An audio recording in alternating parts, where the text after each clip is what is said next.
کہ جو میری طرف رجوع لائے گا میں اسے ضرور معاف کروں. تو اگر کسی شخص کو اس طرح کا وہم آتا ہے نا، اور یہ وہم اس لیے بھی آ رہا ہوتا ہے، بعض اوقات لوگ یعنی اس کا ترجمہ کرتے ہوئے بالکل لفظی ترجمہ کر رہے ہوتے ہیں. قرآن حکیم کی آیات چونکہ پورے کانٹیکسٹ کے ساتھ ہوتی ہیں، بیک گراؤنڈ میں آیات نازل ہوئی ہوتی ہیں، لہٰذا میں جب بھی ان آیات کا ترجمہ کرتا ہوں نا، جب اسپیسیفکلی شرک کو ایڈریس کر رہا ہوتا ہوں، میرا لیکچر نمبر ہے مسئلہ نمبر 3 دعا صرف اللہ ہی سے، اور سچ پیپر بھی ہے اس کے اوپر، تو ہم یہ ترجمہ جو ہے نا یہ آیت ان اللہ لا یغفر ان یشرک بہ، بے شک اللہ اس گناہ کو کبھی معاف نہیں کرے گا کہ کوئی شخص اللہ کے حضور قیامت والے دن اس حال میں پیش ہوا کہ اس نے دنیا میں شرک کیا ہوا، یعنی بغیر توبہ کے وہ مرا.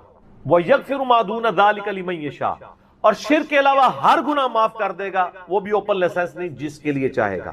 یعنی جو شخص شرک سے توبہ کیے بغیر گیا نا، اس کی تو توبہ ہے ہی نہیں قیامت.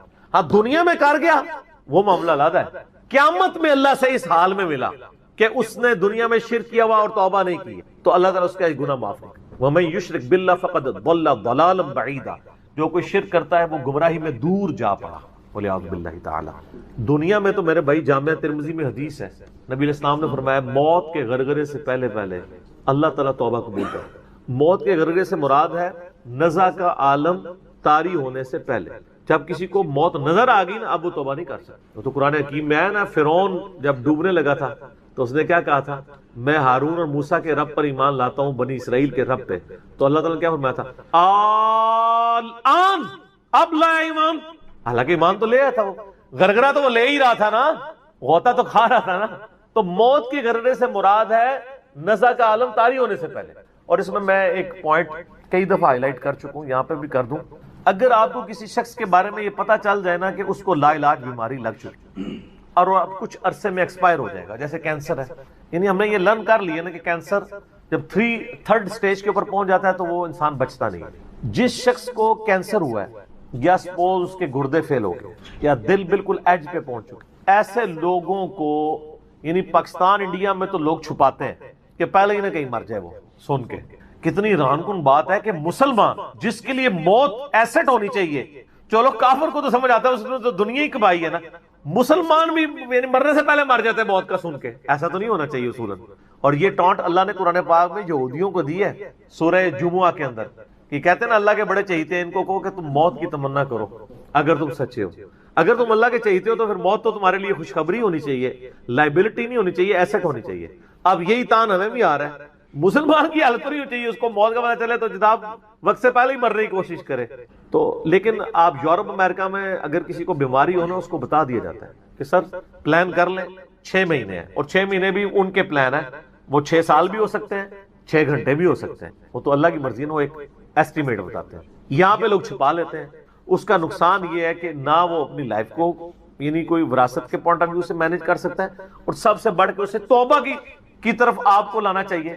میں تو کہتا ہوں جی کسی کو کینسر ہو گیا ہے، ابھی اس میں موت کا غرغرہ نہیں آیا، کوئی کینسر ہوا ہے نا، پتہ نہیں کب مرنا ہے، ٹھیک ہے نا، نزع کا عالم بھی نہیں ہے، اس کو سب سے پہلے بتائیں کہ بھئی تمہیں لا علاج بیماری ہے، تمہاری ڈیتھ کسی بھی وقت ہو سکتی ہے، اللہ کی طرف رجوع لاؤ.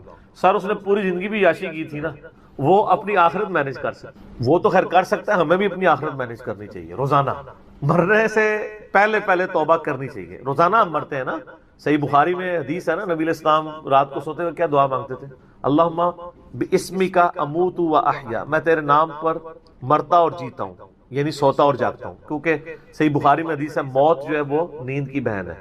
اور جب آپ صبح اٹھتے ہیں تو وہ بھی صحیح بخاری میں دعا ہے، الحمدللہ الذی احیانا بعد ما اماتنا والیہ النشور. تمام تعریفیں اس اللہ کے لیے ہیں جس نے مجھے مرنے کے بعد زندہ کیا، یعنی موت کے بعد زندہ، اور میں نے پلٹ کے اس کی طرف جانا ہے. تو رات کو سونے سے پہلے توبہ کریں. اور سب سے بیسٹ توبہ تو وہ بخاری مسلم میں حدیث ہے، جس نے رات میں سورۃ البقرہ کی آخری 2 آیات پڑھ لی اسے ہر چیز سے کفایت کر جائیں گی. آمن الرسول بما انزل الیہ من ربہ والمؤمنون کل آمن باللہ وملائکتہ وکتبہ ورسلہ لا نفرق بین احد من رسلہ وقالوا سمعنا واطعنا غفرانک ربنا والیک المصیر لا یکلف اللہ نفسا الا وسعها. آنورڈ. اس میں تجدید ایمان بھی ہے، اللہ پر ایمان، کتابوں پر، فرشتوں پر. اس کے بعد دعائیں ہیں، ربنا لا تؤاخذنا ان نسینا واخطانا، اس کے اندر توبہ شامل ہے. سب سے بیسٹ تجدید ایمان جو ہے سورہ بقرہ کی آخری 2 آیات ہیں. اور یہ ہمارے وظیفے میں ہم نے بلو کارڈ کے اوپر بھی لکھا ہے کہ نبی علیہ السلام نے فرمایا اور یہ حدیث بخاری مسلم دونوں میں، جو شخص رات کو سونے سے پہلے سورۃ البقرہ کی آخری 2 آیات پڑھ لے، اس میں جو کچھ اللہ سے مانگا ہے وہ اس کو دے دیا جائے گا، یہ بھی الفاظ ہے۔ تو اس میں کیا کچھ مانگا ہوا ہے؟ تو تجدید ایمان۔ پھر صحیح بخاری میں حدیث ہے کہ نبی علیہ السلام فرمایا جو صبح یقین کے ساتھ ایک دفعہ پڑھ لے سید الاستغفار، اور شام سے پہلے اگر مر گیا سیدھا جنت میں جائے گا، اور اگر شام کو پڑھ لیا پورے یقین کے ساتھ، یقین سے مراد ہے کہ باقی توبہ کا اس کا ارادہ ہوا، صبح سے پہلے مر گیا سیدھا جنت۔ اللہم انت ربی لا الہ الا انت خلقتنی وانا عبدک وانا علی عہدک ووعدک ما استطعت اعوذ بک من شر ما صنعت ابوء لک بنعمتک علی وابوء بذنبی فاغفر لی فانہ لا یغفر الذنوب الا انت۔ یہ سید الاستغفار ہے۔ تو یہ وہ ہے توبہ جو روزانہ کرنی چاہیے، نزا سے پہلے یعنی صبح بھی پڑھے شام کو پڑھے۔ بلکہ مسند البزار میں صحیح سند کے ساتھ ہے کہ نبی صلی اللہ علیہ وآلہ وسلم ہر فرض نماز کے بعد بھی سید الاستغفار پڑھتے تھے، ہر فرض نماز کے بعد۔ ایک تو ہم پڑھتے ہیں نا اللہ اکبر استغفر اللہ استغفر اللہ استغفر اللہ اللہم انت السلام منک السلام تبارک یا ذا الجلال والاکرام، اس کے بعد آپ سید الاستغفار آیت الکرسی بھی پڑھیں، آیت الکرسی کے بارے میں بھی آیا ہے سنن نسائی الکبریٰ کے اندر صحیح سند کے ساتھ، ہم نے گرین کارڈ میں ڈالا ہے کہ جو شخص آیت الکرسی فرض نماز کے فوراً بعد پڑھے گا مرتے ہی جنت میں جائے گا۔ لیکن نماز پڑھے گا، خالی آیت الکرسی نہیں، نماز کے فوراً بعد، تو نماز بھی اس کو پڑھنی چاہیے۔ تو اس طرح یعنی تجدید ایمان والا یہ معاملہ بھی کرنا چاہیے، اور یہ وہمی نہیں بننا چاہیے کہ اللہ تعالیٰ معاف نہیں کرے گا۔ صحیح بخاری اور مسلم دونوں میں حدیث ہے کہ میں اپنے بندے کے گمان کے قریب ہوں، جو بندہ میرے لیے گمان کرتا ہے میں ویسا ہوں اس کے۔ جو شخص یہ کہتا ہے اللہ مجھے معاف نہیں کرے گا تو اس کو واقعی اللہ معاف نہیں، اور جو کہے گا کہ اللہ تعالیٰ مجھے معاف کر دے گا اسے اللہ معاف کر دے گا۔ تو انشاءاللہ تعالیٰ یہ کبھی ایسا نہیں کرنا چاہیے اللہ تعالیٰ سے نا امیدی والا معاملہ۔ آپ اپنے رب کے وعدوں پر، نبی صلی اللہ علیہ وسلم کے وعدوں پر یقین رکھیں کہ جس شخص نے سچے دل سے توبہ کی ہے اس کی نہ صرف توبہ قبول ہوگی سورۃ الفرقان آیت نمبر 70 کے تحت، بلکہ اس کے گناہوں کو بھی نیکیوں سے بدل دیا جائے گا۔ تو اللہ تعالیٰ رجوع لانے والوں کو پسند فرماتا ہے، بار بار رجوع لاتے رہنا چاہیے۔ اللہ تعالیٰ سے اپنے آپ کو آزاد نہیں کرنا چاہیے، نیکی کی ہو یا نہ کی ہو، گناہ کیا ہو یا نہیں کیا، یہ علیحدہ سے بات ہے۔ نبی علیہ السلام سے بڑھ کر کون نیک ہو سکتا ہے؟ صحیح بخاری میں حدیث ہے کہ میں بھی روزانہ 70 سے زیادہ دفعہ اپنے رب کی طرف استغفار لے کے آتا ہوں، استغفر اللہ و اتوب الیہ، نبی علیہ السلام۔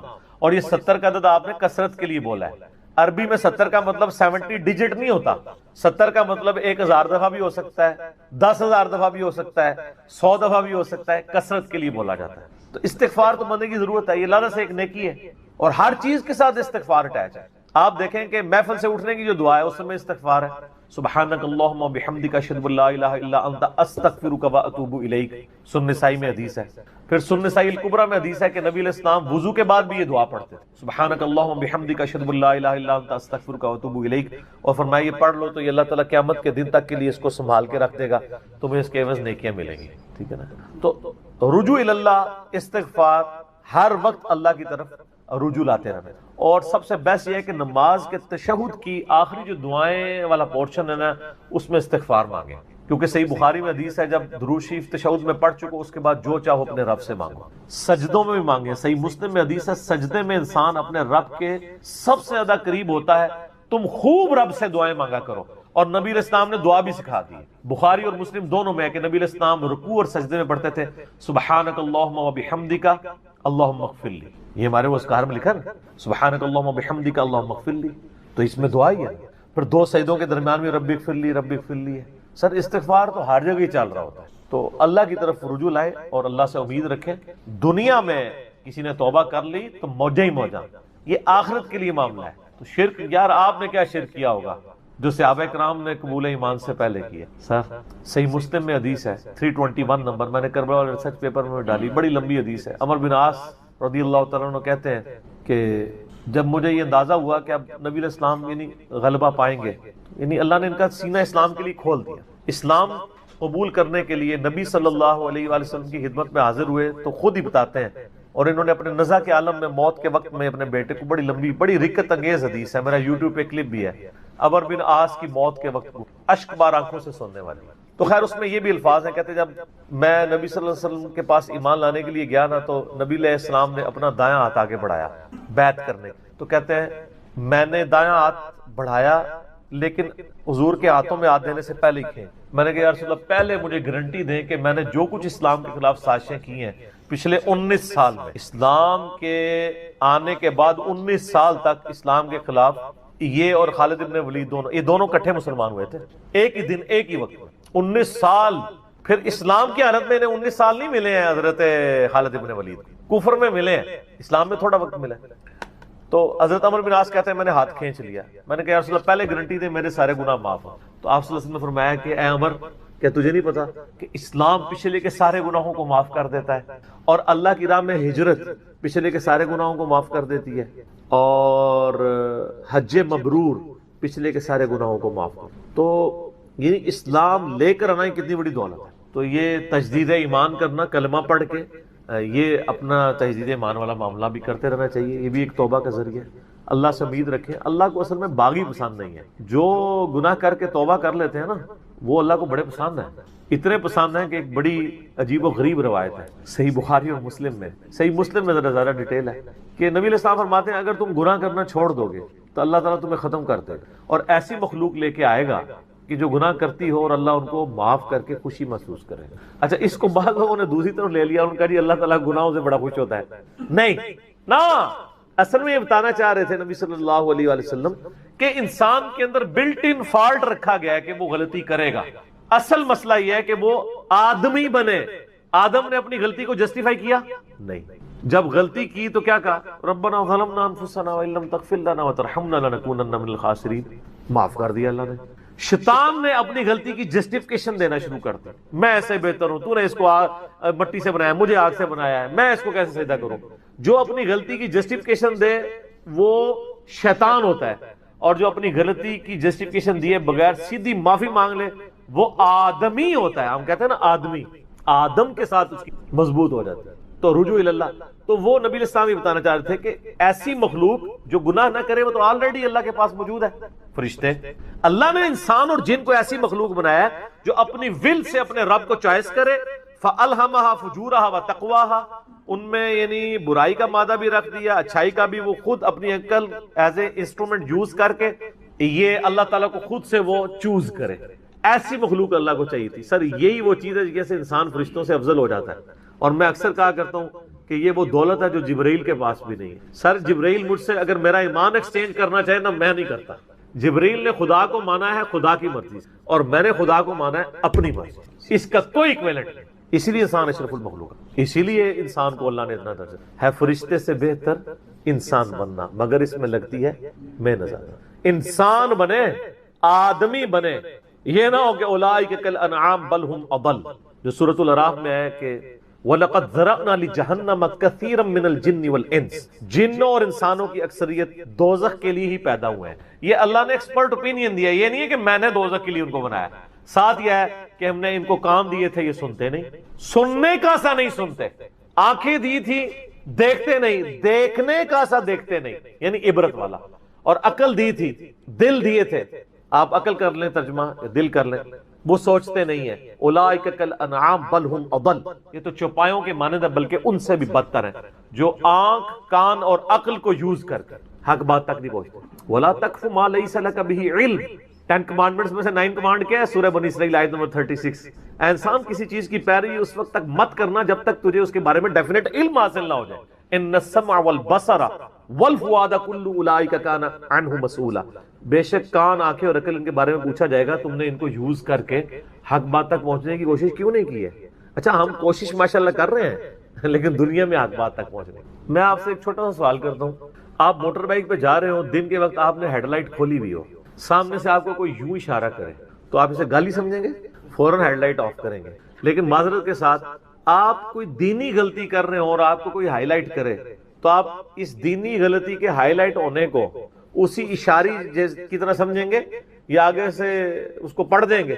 جہاں تو یہی ہوتا ہے، پڑھ دیتے ہیں۔ اسی لیے اکثر لوگ بتانا ہی چھوڑ گئے ہیں، وہ کہتے ہیں یار کیا دسیے، کتنے بوڑھے ہو چکے ہیں، وضو کرنے کا طریقہ نہیں، یہاں تک صرف بازو اوپر کیا ہوتا ہے، ان کو پتہ نہیں کون سمیت دھونا ہے۔ سال لوگ دیکھ رہے ہوتے ہیں، کہتے ہیں یار چھوڑ۔ حالانکہ وہی بندہ اس وقت گڑھے میں گرنے لگے نا تو کتنے لوگ اس کو پکڑانے کے لیے آ جائیں گے، کیونکہ وہ فزیکلی نظر آ رہا ہوگا نا۔ آخرت کا گڑھا نظر نہیں آ رہا نا، انسان کہتا ہے خیر ہے۔ یہی ہمدردی ہماری آخرت کے پوائنٹ آف ویو سے بھی ہونی، اور یہی حوصلہ ہمیں سننے کے اعتبار سے بھی ہونا چاہیے۔ میں اکثر کہتا ہوں کہ دنیا میں اگر آپ کو گالی دے کے بھی آپ کے دنیا کے نفع کی کو بات کرے نا، فلانا ٹھیک ہے تو اتنے بیٹھے ہیں، ادھر تو اناؤنسمنٹ ہوئی ہے کہ جناب جو اپنا شناختی کارڈ لے کے آ جائے تو اس کو راشن فری مل رہا ہے، تو آپ کو اس دوست کی گالی یاد آئے گی کہ یار بڑی مہربانی، بعد میں بھی آ کے بھی شکریہ ادا کریں گے، لیکن وہی دوست آپ کو پیار محبت سے بات سمجھائے کہ یار یہ تم غلط کر رہے ہو، آپ اس کو کتے کی طرح پڑ جاتے ہیں، اور کوئی نہیں تو کہتے ہیں اس کو تمیز ہی نہیں بات کرنے کی۔ دنیاوی طور پہ وہ گالی نکال کے بھی دنیاوی فائدے کی بات کرے تو آپ تمیز کو نہیں دیکھتے، اور آپ کے آخرت کے فائدے کی بات وہ لجاجت سے بھی کرے تو آپ کہتے ہیں تمیز سے نہیں بات کر رہا۔ اصل میں آپ نے خود کبوتر کی طرح آنکھیں بند کی ہوئی ہیں، بلی کو غائب کرنا چاہتے ہیں لیکن بلی غائب نہیں ہوگی، تھوڑی دیر بعد آپ کی گردن مروڑ لے، بولے اعوذ باللہ تعالیٰ۔ یعنی یہ ایک انسان کے اوپر ایک موت کی تلوار تو لٹک رہی ہے، ٹھیک ہو گئے، تو ان کو کہ بے فکر رہیں، توبہ قبول ہے انشاءاللہ تعالیٰ۔ اگلا سوال، کیا فرض نماز کے بعد 3 بار استغفر اللہ کے بعد ایک دفعہ سید الاستغفار بھی پڑھ سکتے ہیں؟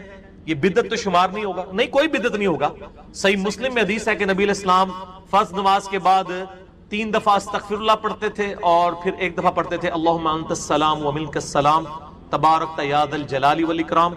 اور بخاری اور مسلم دونوں میں ہے کہ فرض نماز کا مکمل ہونا نبی علیہ السلام کی ہم تکبیر کی آواز سے پہچانتے تھے، یعنی بلند آواز سے آپ اللہ اکبر کہتے تھے، پہلے ایک دفعہ اللہ اکبر بلند آواز سے کہنا ہے، پھر 3 دفعہ آہستہ آواز میں استغفر اللہ۔ یہ ہمارے اہل حدیث بھائی جو ہیں اس سنت پہ عمل کر رہے ہیں لیکن وہ استغفر اللہ بھی اونچا بولتے ہیں، استغفر اللہ اونچا بولنا خلاف سنت ہے، صرف اللہ اکبر بلند آواز سے۔ اور دوسری طرف علماء عرب ہیں، انہوں نے اپنے اذکار کارڈ میں سے اللہ اکبر نکال ہی دیا ہوا ہے، وہ صرف استغفر اللہ پڑھتے ہیں، اور جب ان سے پوچھیں کہ یار اللہ اکبر نہیں پڑھتے، وہ کہتے ہیں نہیں، یہ جو بخاری مسلم میں ہے نا کہ نبی علیہ السلام بلند آواز سے تکبیر پڑھتے تھے، تو تکبیر سے مراد استغفر اللہ ہے۔ دیکھیں آپ بندہ کو ضد میں، استغفر اللہ کس عربی ڈکشنری میں تکبیر ہے؟ اگر آپ نہیں مانتے تو ہم آپ کو علم الکلام اور فقہ والا جواب دیتے ہیں۔ بخاری مسلم میں حدیث ہے، حضرت ابو ہریرہ کہتے ہیں